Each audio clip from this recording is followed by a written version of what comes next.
Hey guys, welcome back. So we're back again with another short video tutorial, and in this video we will be learning how we can change your Windows 10 or Windows 11 security pin or password for your devices.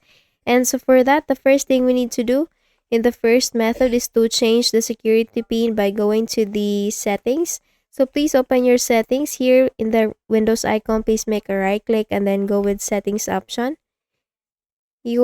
Once you're in the settings, all you need to do is just to go find and click on accounts option here in the left pane, and then here we need to select on the sign in options under account settings section. So please make a click on sign in options, and then once you have done that, once you're in here, all you need to do is just to go in pin, this one under pin, you need to click on change pin button. So please make a click on that, and then we need to click on this change pin button.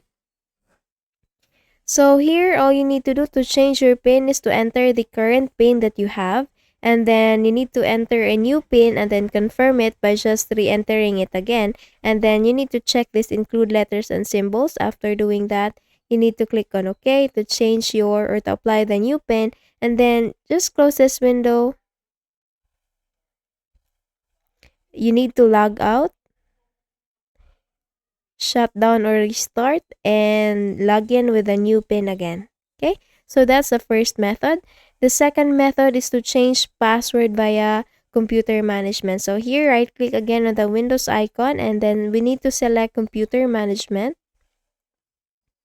Now once you do that, we need to go to the local users and groups option in this window, in the computer management window. So since I don't have that folder, or I don't have that location, I'll just be saying to you on how you can do it. So please proceed again with local users and groups, and you need to expand it.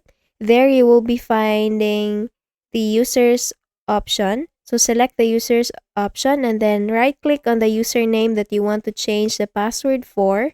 After making the right click, you need to set the password. So choose first the set password option and then confirm the action. So there you need to enter the new password, confirm it, and then click on OK. And once you have done that, the password has now been updated. Okay, so that's it. That's the two methods that you can do to change your Windows 10 or Windows 11 password or PIN. So if you found this video helpful and if you learned something from this video, please don't forget to give this a thumbs up and of course subscribe to our channel. Thank you so much for watching this video, and I hope I'll be seeing you again in the next one. Bye bye.